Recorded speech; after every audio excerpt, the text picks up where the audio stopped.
देती हूँ। डॉक्टर बहुत बड़ी बात मुझसे बोला, छत्तीसगढ़ में रायपुर का आस्था हॉस्पिटल का डॉक्टर बोला, गुरुदेव बिना दवा ठीक करूंगा। तो हमने कहा तो हॉस्पिटल का क्या होगा? बोले जो होगा सो होगा, केवल आपको ठीक करूंगा, बाकी सबको दवा दूंगा। तो हमने कहा कैसे? बोले बस खान पान सुधारने से। तो हमने कहा सुधारो, बताओ क्या बताते हो? हम तुमको सबको बता देते ताकि डॉक्टरों का भी बंटा धार हो जाए, लेकिन तुमको कितना ही बताएं तुम मानोगे नहीं, सुन लोगे, ताली बजा दोगे, उसके बाद फिर पंचों की बात सर पर और खूंटा वही दर पर। तुम करोगे वही काम। तो उसने बताया 8 बजे सभी मनुष्यों को, नर नारियों को कुछ न कुछ नाश्ता खा लेना चाहिए 8 बजे। कभी कभी भूल हो गई, कोई बात नहीं, 9 बज गया, लेकिन 8 बजे। और शाम को बताया 7 बजे से 8 बजे शाम का भोजन बहुत हल्का लेना चाहिए, 1 रोटी, थोड़ी सब्जी, थोड़ी दाल, बस। चावल गर्मियों में ले सकते हो, सर्दियों में नहीं, शाम को। और दोपहर में 11 बजे से 12 बजे तक भोजन, रोटी, दाल, चावल, सब्जी सब लीजिए, भरपेट लीजिए। और उसने बताया 1 टुकड़ा जब मुंह में डालो कम से कम 21 बार उसको चबाओ। तो जो मुंह में लार बनती, लबास बोलते, लबास, लबरा, लबास, तो उसमें लार मिल जाती है। तो 40% भोजन मुंह में ही हजम हो जाता है। और फिर जब अंदर जाता है तो 60% मेहनत आंतों को करना पड़ता है, लीवर को करना पड़ता है। और तुम चबाते ही नहीं, तो जो मुंह को काम करना था, लार को काम करना था, वो आंतों को करना पड़ता है, इसलिए पेट बहुत खराब होता है। तो चबाना सीखो। कौन चबाएगा? कोई नहीं चबाता है, सब धड़ाधड़। और उसने बताया पानी जब पियो तो मुंह में थोड़ा रोको, 2 सेकंड रोको, और मुंह में इधर उधर पानी को लुढ़काओ, घुमाओ, उसके बाद घूंट जाओ, फिर दूसरा घूंट लो तो उसको रोको, आधा सेकंड, 1 सेकंड। लोग रोकते कहा, नांद में मुंह लगाती ना, पूरा gutter gutter gutter gutter P जाते हैं, गट गट गट। कुछ नहीं, लोगों को देखा तो मुंह फैला देते, ऊपर से बोतल डालते, बोतल भी बराबर गिर रहा, पानी अंदर बराबर जा रहा। ये कोई पाइपलाइन में डाल रहा है क्या?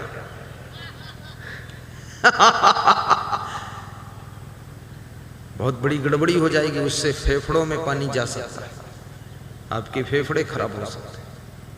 पानी भी धीरे धीरे पियो। अब धीरे धीरे, इतना धीरे भी नहीं कि ट्रेन छूट जाए, तुम पानी ही पीते रहो।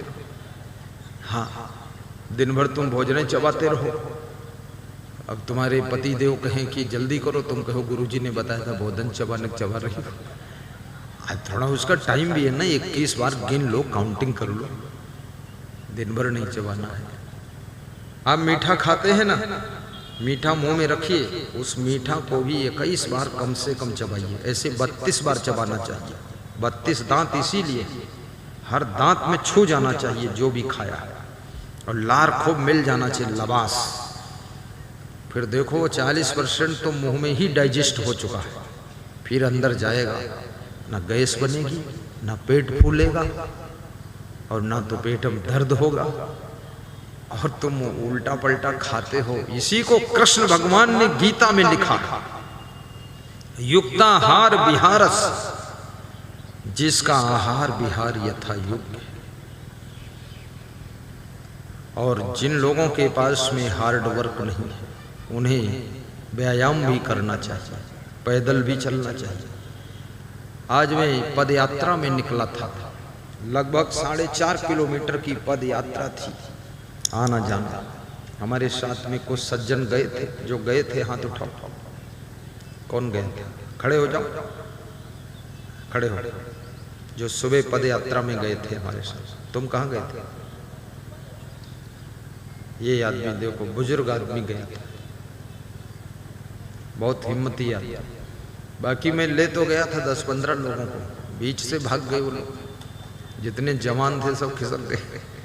बूढ़ा आदमी बोला तुमको हम पछाड़ के मानेंगे, पूरा आखिरी तक रहा। बहुत महान व्यक्ति, बुजुर्ग आदमी।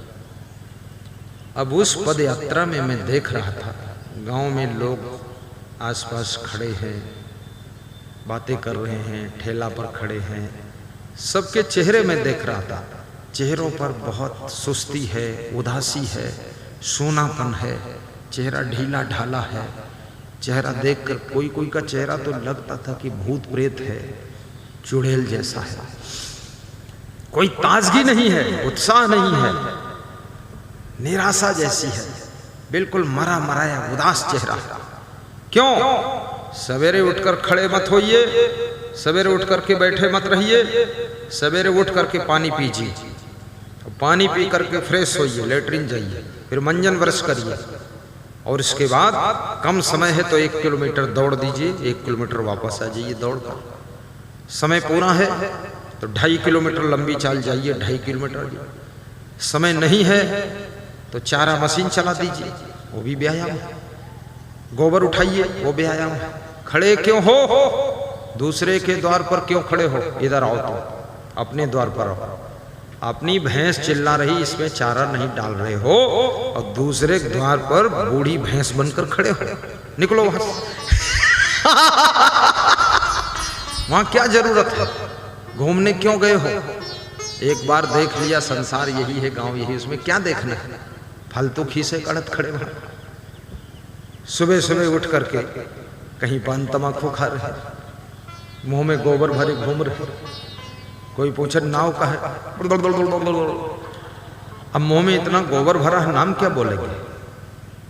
दांत मोती जैसे चमकने चाहिए, चेहरा चांद जैसा चमकना चाहिए, और हाथ पांव सुंदर दिखने चाहिए।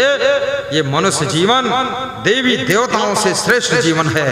आपको सुंदर भी बनना है, सुखी भी बनना है, भक्ति भी करना है, और अंत में साधना तपस्या करके मुक्ति भी प्राप्त करना है, मुक्ति भी प्राप्त करना है। ये सब क्या नरक बना रखा है? स्नान नहीं करते हो, मैल लगाकर खड़े रहते हो। साफ कपड़े पहनो, अपने कपड़े भी धो लो, धोने से व्यायाम होता है। अब तो कपड़ा धोने वाली मशीन आ गई, आटा पीसने वाली मशीन, आटा मारने वाली मशीन, रोटी बनाने वाली मशीन, दाल पकाने वाला कुकर, बर्तन धोने वाली नौकरानी, सब मशीन से काम हो रहा। धान कूटने वाली मशीन, स्त्रियों का काम सब मशीनों ने छीन लिया। खेत जोतने के लिए ट्रैक्टर, माल ढोने के लिए ट्राली, इधर उधर जाने के लिए मोटरसाइकिल, कार, जीप, लंबी यात्रा के लिए एरोप्लेन, आलू बोने के लिए मशीन, आलू खोदने के लिए मशीन, गन्ना बोने के लिए मशीन, गन्ना काटने के लिए मशीन, गन्ना पेरने के लिए मशीन, गन्ने की शक्कर बनाने के लिए मशीन, अब खाने के लिए तुम। तो शुगर बीमारी होगी किसको? तुमको होगी, हमको थोड़ी। ये हाल है। थोड़ा व्यायाम जरूर। कोई भी बीमारी हो, व्यायाम और संयम नियम से उसको जड़ से दूर किया जा सकता है। ये 100% आपके सामने हम संकल्प लेते हैं, 100% दूर कर सकते हैं। विषय भोग भी कम कीजिए। इसमें शरीर का राजा जो वीर है वो क्षीण होता है, जिससे मनुष्य का तेज समाप्त हो जाता है। बुद्धि भी कमजोर हो जाती है, स्मरण शक्ति कमजोर होती है। संयम नियम से भी रहिए। आप गृहस्थ आश्रम में हो तो भी संयम नियम का पालन करो। एक खेल तमाशा थोड़े है, रजवीर बनाने की फैक्ट्री थोड़े शरीर में लगी है। तुम समझते हो अंदर से बन रहा कोई मशीन बना रही। अरे मर जाओगे, खाम खां टीबी हो जाएगी फालतू। ये शरीर का राजा है, इसको संभालो। हनुमान चालीसा में लिखा है कि आपन तेज संहारो आपे, तीनों लोक हाँकते कांपे, तीनों लोक हाँकते कांपे। ताली क्यों नहीं बजाते हो? क्योंकि संभालना तो है ही नहीं।